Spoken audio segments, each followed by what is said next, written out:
ایک سوچ تسنیم کے ساتھ۔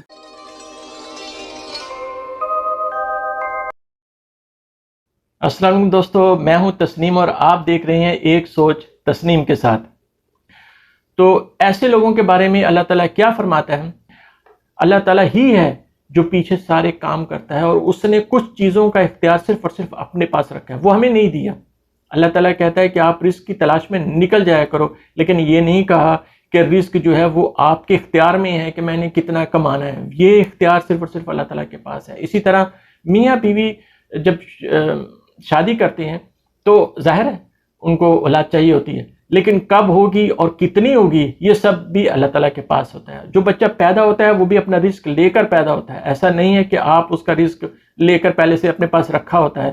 کیا آپ فریجیں بھر کے رکھ لیتے ہیں یا آپ بینکوں میں پیسے بہت سارے رکھ لیتے ہیں تو پھر سوچتے ہیں؟ ایسا نہیں ہے۔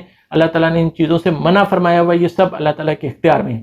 اسی طرح 17ویں سورہ میں 31ویں آیت پر بھی اللہ تعالیٰ یہی چیز فرما رہا ہے، اور مفلسی کے خوف سے اپنی اولاد کو نہ مار ڈالو، ان کو اور تم کو ہم ہی روزی دیتے ہیں، یقیناً ان کا قتل کرنا کبیرہ گناہ ہے۔ یہ اللہ تعالیٰ فرما رہے ہیں، خدارا ایسے گناہ مت کیجیے۔ اللہ تعالیٰ فرما رہے ہیں کبیرہ گناہ ہے۔ نہ جانے کیا ہم کو ہو گیا ہے کہ ہمیں یہ باتیں سمجھ ہی نہیں آتی ہیں۔ پھر 7ویں سورہ میں 10ویں آیت پر اللہ تعالیٰ فرما رہا ہے، اور بے شک ہم نے تم کو زمین پر رہنے کی جگہ دی، اور ہم نے تمہارے لیے اس میں سامان رزق پیدا کیا، تم لوگ بہت ہی کم شکر کرتے ہو۔ یعنی تم لوگ ناشکرے ہو، میں نے اتنا کچھ تم لوگوں کے لیے کیا ہے، اتنا کچھ دیتا ہوں، پھر بھی تم لوگ ناشکرے ہو۔ کیا ہم لوگ صبح اٹھ کر کہتے ہیں کہ یا اللہ تیرا شکر تو نے ہمیں زندگی دی؟ کیا ہم کہتے ہیں یا اللہ تیرا شکر تو نے ہمیں آنکھیں دی، ہم دنیا کو دیکھ رہے ہیں؟ کیا ہم کہتے ہیں کہ یا اللہ تیرا شکر تو نے دل دیا ہے، دھڑک رہا ہے تو ہم زندگی کا لطف لے رہے ہیں؟ کیا ہم کہتے ہیں یا اللہ تیرا شکر تو نے ہمیں ٹانگیں دی ہیں؟ کیا ہم کہتے ہیں کہ اللہ تعالیٰ تو نے ہمیں پاؤں دیے ہیں کہ ہم چل کر منزل تک پہنچتی ہیں؟ نہیں کرتے، ہم بالکل نہیں کرتے۔ ہمارا دھیان اس طرف سے ہٹ جاتا ہے۔ کیا ہم کھانا کھانے سے پہلے اللہ تعالیٰ کا نام لیتے ہیں کہ یا اللہ تیرا شکر تو نے ہمیں یہ رزق دیا ہے؟ نہیں تو ایسے بھی لوگ ہیں جو کوڑے میں سے چیزیں اٹھا کر کھاتے ہیں۔ اللہ تعالیٰ کا لاکھ لاکھ شکر ادا کرنا چاہیے کہ اللہ تعالیٰ نے ہمیں اتنا کچھ دیا ہے، یہ اس کا کرم ہے، یہ اس کا احسان ہے، تو ہمیں شکر کرنا چاہیے۔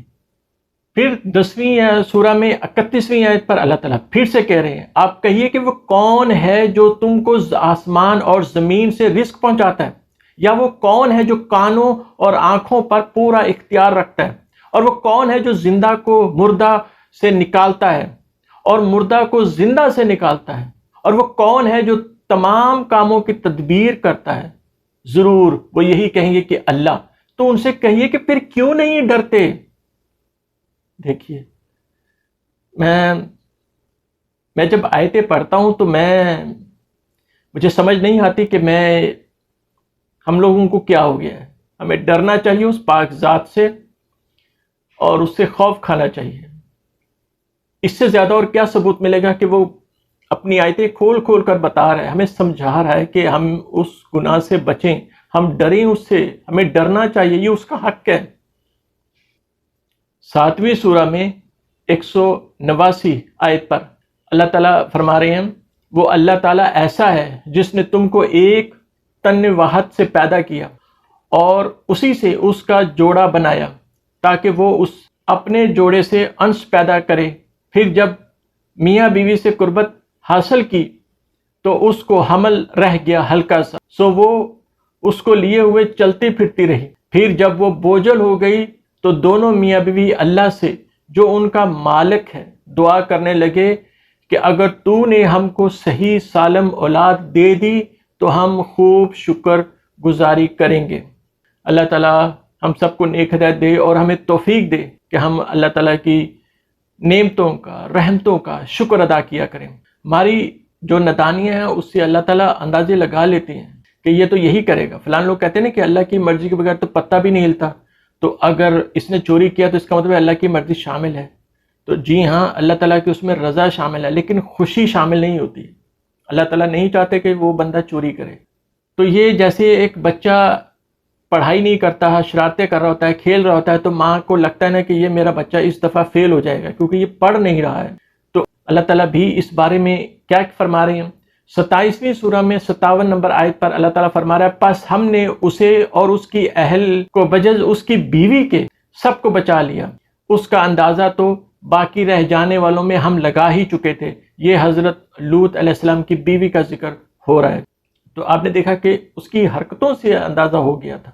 تو اللہ تعالیٰ تو ہمارے لیے چاہتا یہی ہے، یہ ایسا نہیں ہے کہ اللہ تعالیٰ نے پہلے ہی ٹھپا لگا دیا کہ میں نے اس کو جنت میں بھیجنا ہے، اس کو میں نے جہنم میں بھیجنا ہے، ایسے اللہ تعالیٰ نے نہیں کیا ہوگا۔ اللہ تعالیٰ بہت پیار کرتا ہے اور اللہ تعالیٰ بہت خوش ہوتا ہے جب ہم کوئی نیکی کرتے ہیں، جب ہم کوئی اچھا کام کرتے ہیں، جب ہم اللہ تعالیٰ کا شکر ادا کرتے ہیں، وہ کام کرتے ہیں جو جنت میں جانے والے ہوں، تو سب سے زیادہ اگر کوئی خوش ہوتا ہے تو وہ اللہ تعالیٰ ہے، جو بہت ہی بے چینی سے انتظار کر رہا ہے ہمیں جنت میں داخل کرنے کے لیے، لیکن ہم ہی ہیں جو نہیں سمجھ پاتے۔